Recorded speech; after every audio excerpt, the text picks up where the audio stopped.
I'm Dr. Craig Escudé, the host of IDD Health Matters, a podcast where we talk about health, wellness, and health equity for people with intellectual and developmental disabilities. Hope you enjoy it.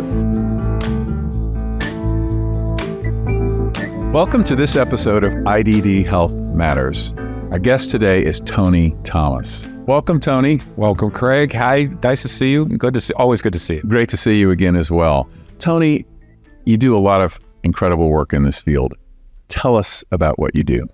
Okay. How much time do you have? No.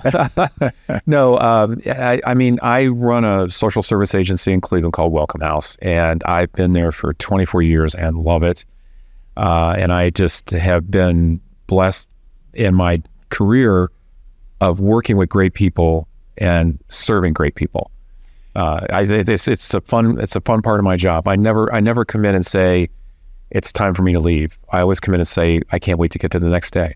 So that is so evident every time I talk to you. I mean, you're happy, you're chipper, you love what you do. And that's one of the things that's why it's important for us to talk, to help people see how rewarding of a field this can be and interesting and exciting in the work that you can do in this field. Absolutely. It's an amazing field. I think I'm so blessed to have chosen this as a career because where in the world could you show up at a job and have the people that you work with tell you that they love you every single day? I mean, wow. And because that's really what happens every day. Every day that you go to work, the people that you're working with and the people you're supporting are your best friends. They're your strongest advocates. They love working with you, and you'll end up loving working with them. So let's take it back a few years. How did you come to be in this field? It's funny. You're asking the question that somebody asked me last night. Well, you should have the perfect answer. You practiced it. I had the perfect answer. I ended up at age 18, a recent graduate of high school. My mother came up to me and said to me that your aunt has passed away. And I said to her, what aunt? And what she said is, well, you've had this aunt that I haven't really told you about, but she's been living in a state institution for people with developmental disabilities. And your aunt contracted rheumatic fever when she was a 5 or 6 year old, and it really impacted her so severely that she became so severely disabled that your grandmother was told by the doctors to put her in a state institution. And she's lived there all of her life until last week when she passed away. Wow. And I said to my mom, why didn't you tell me about this? Yeah. Why didn't you say something to me about it? I mean, I could have visited her. I could have connected with her. I could have done something with her. And my mom didn't feel like it was in her position at that point to tell me about my aunt. That speaks a lot to the mindset many years ago and how people with IDD were put in a place really to be segregated away from society. Tucked away. Yeah. Wow. Yeah.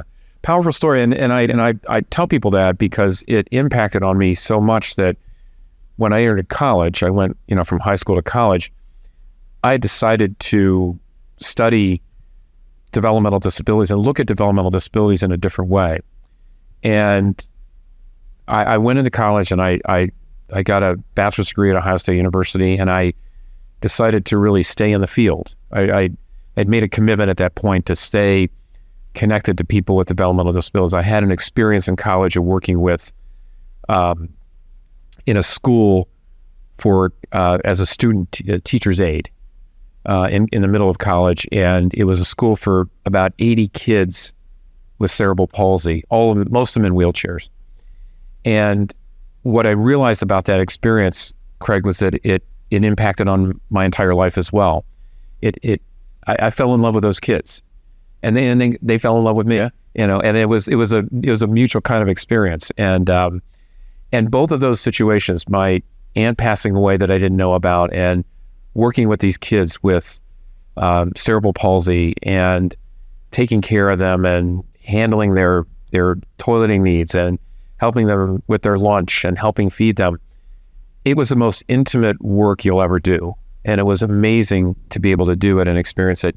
And to see the response back from people was also amazing. And it was one of those great experiences of a lifetime that cast forward all the work that I do today. So you mentioned you were doing this in college. In college. Probably not a very common thing that people do in college for work or side. That's right, yes. Yeah. How about college itself and college classes? Were there any particular classes that related to this field at all?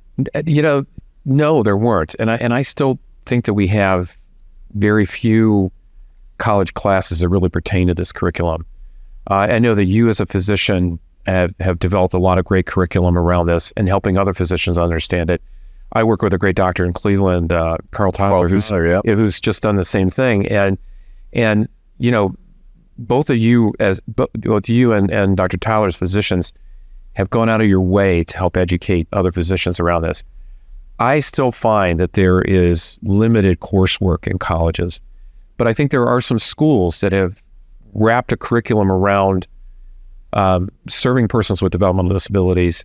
And I've seen a few of them, and I think they're outstanding. But I think you can make your own classwork work inside of a college, or even a 2-year college. You can make it work by not only taking the courses, but then also going and seeking the experience with a provider of services for persons with disabilities. So when we talk about classes in general, and you kind of mentioned how you can take that coursework and maybe have a different slant or utilize it a little differently, right? To pertain to this field more.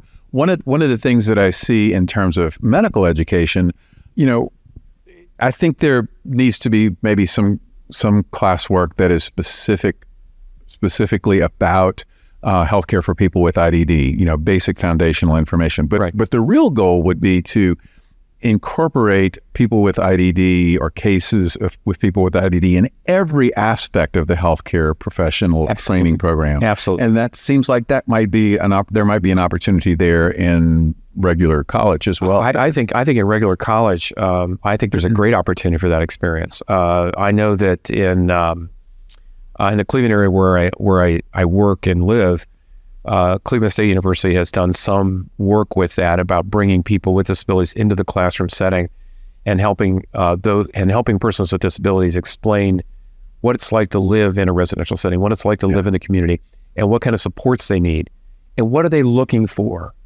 in terms of a frontline staff that's working with them. Yeah, and that context is so important. No, absolutely is. Yeah.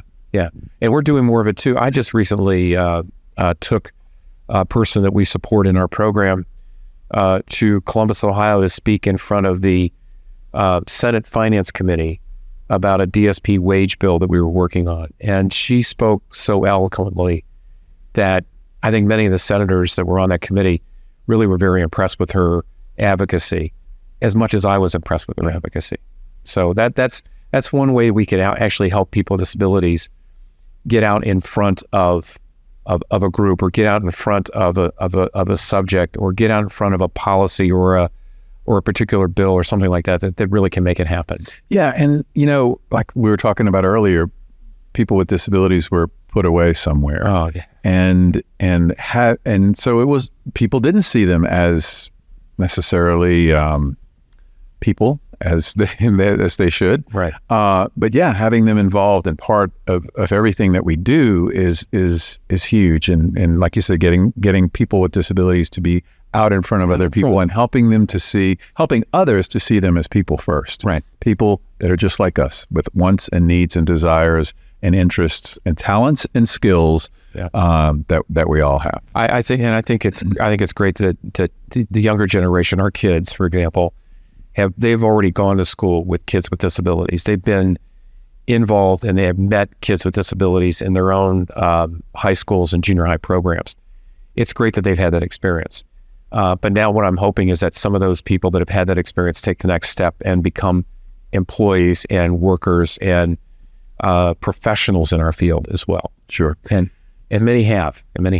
So speaking of employees and workers, tell us more about Welcome House. Wow. What do you do there? Well, I run the agency. I'm the executive director of the agency. I've been there for 24 years, and we serve 205 people with developmental disabilities. We have 43 group homes around the county, around Cleveland, a couple of apartment buildings, which are really great programs, and then about another 20 people that we support in their own apartments and condominiums, places that they or their families have selected and said, hey, my son's going to live here and I want you to provide some supports, and we'll do that. And the workforce has been one of the biggest challenges in the last few years because of the pandemic. Yeah. And I'm sure you've seen that across the country. I see it across the country all the time, but it really hits home to me when we have 80 less staff than we had like 2 years ago. So we're doing the same amount of work with the same number of people and have 80 less people. So for us, it's trying to find new ways to attract staff to come back into the field. And we're working really hard to raise the wages in Ohio, really trying to do that, and really working vigorously to try to do that. But at the same time, we're also looking for other ways to bring people back into the field. So you have to pay people what they're worth. Absolutely. And you have to, and people need to be able to make a living. There's no doubt. Wages in this field certainly need to be increased. You mentioned some other ways to bring people into the field. What are some of the things you're maybe thinking about or focusing on? Well, we're looking at things like tuition reimbursement and other kinds of things that people would, if they come on and work with us and stay for 6 months or something, they can get some help with their college education or get involved in a 2-year program. We just had one of our staff that we've been supporting for about 5 years now get her bachelor's degree and move from a direct support professional to become our training coordinator. You know, I was going to ask you about that as far as a career path. Do you see that? Do you see direct support professionals moving from direct support professional work towards other opportunities? Absolutely do. Yeah. Yes. In fact, we encourage that. We want to see that. I would love it if direct support professionals could see our organization as well as other organizations as an opportunity to grow within the field and stay within the field. And a lot of our management staff right now are people that, like myself, started out as direct support professionals, but then took on other tasks, went back to school, got an education, or took on some different responsibilities.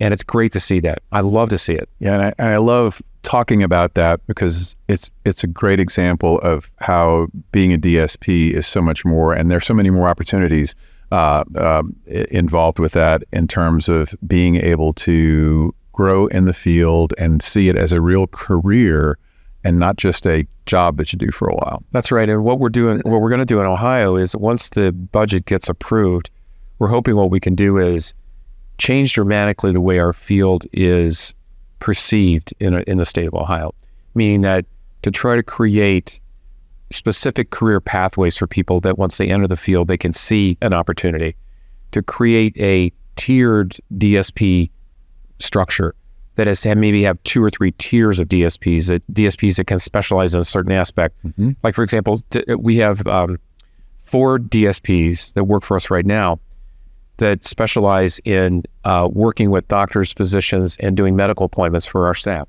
What a novel. Love that. Yeah, don't you? Yeah. You know, and in terms of making a healthier lifestyle for people that we support, those 4 staff are making a healthier lifestyle for people we support. I love that idea. Yeah. I haven't heard of that before, and I think it's fantastic because, you know, direct support professionals, one of their responsibilities many times is to accompany a person with a disability to their clinician visit. That's right. And so many times you have a barrier between the communication barrier really between all 3 people, the person with the disability, the direct support professional, and the clinician, because they don't all understand each other's world or language or words that they use sometimes. And I'm guessing that those direct support professionals probably go through a little bit of extra training. They do. They have extra training. They work with our nursing staff directly. They've taken additional classes. We've even had them take some online classes that will help improve their ability to understand. And one of the big things that we work with them on, Craig, is the idea that when they are taking people to a doctor's appointment, they're making sure that the doctor speaks to the person with a disability first. Yep. Okay. And ask the questions directly to the person with disability. So they are good about sort of veering away, redirecting, let's ask. Let's ask. Go ahead and ask that person that first, and then I'll help. And I'll help, and they will, and they have the information with them that the doctor needs. They have a fact sheet, for example, that they use to bring to the doctor's visits, but that's just one example of how frontline staff, direct support professionals, can grow within the field. Love that. And we run 370 on average medical appointments per month at our organization.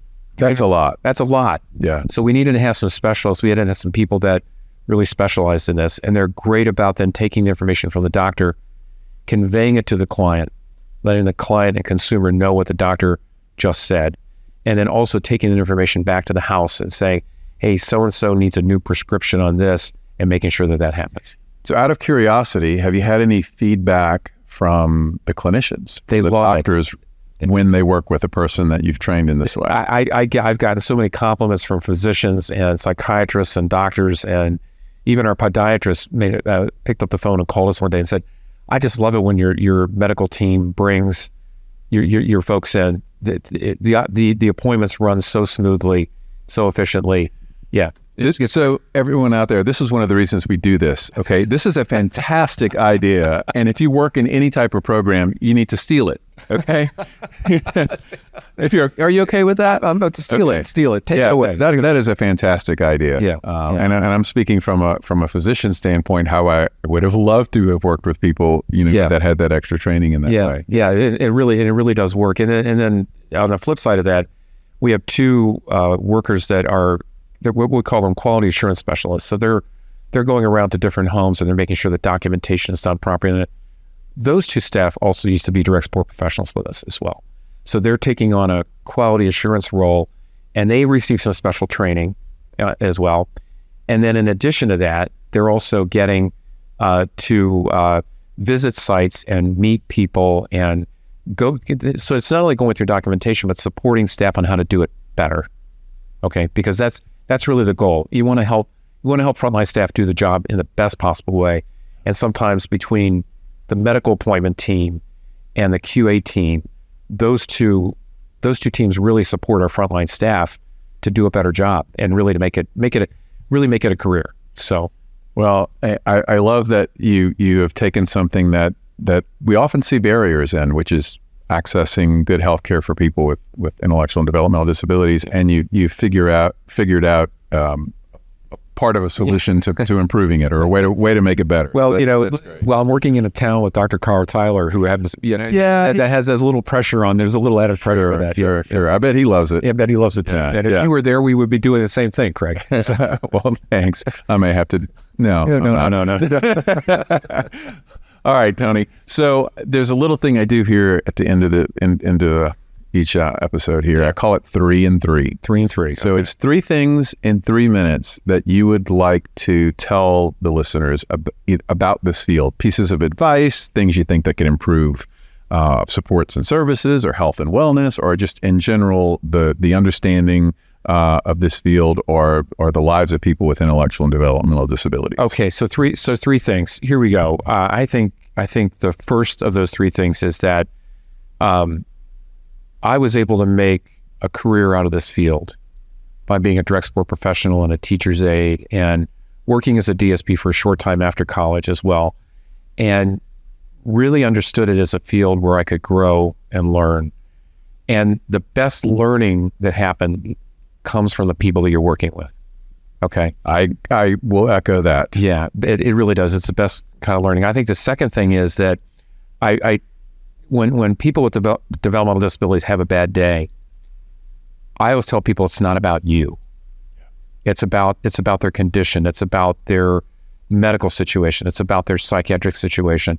And you have to let go of that it's not about you, that it's about what's happening with them internally. And that whatever that episode is, it's not lasting forever. It may last a few days, but our job is to get them through that. And I think the third thing is that I think the frontline staff that I work with, the direct support professionals that I work with, are the most amazing people on the planet. I mean, they really are. They're just the backbone of our organization, Craig, but they're just the most amazing people that I've ever met.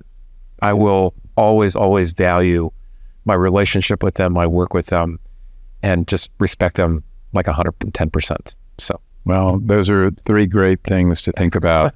Tony, your charisma about this field is infectious. Really. I mean, it's always great to see you. I really thank you for taking the time to talk with me today. But more importantly, thank you so much for the incredible work that you have done and that you are doing in this field. Keep it up. Thank you. I will.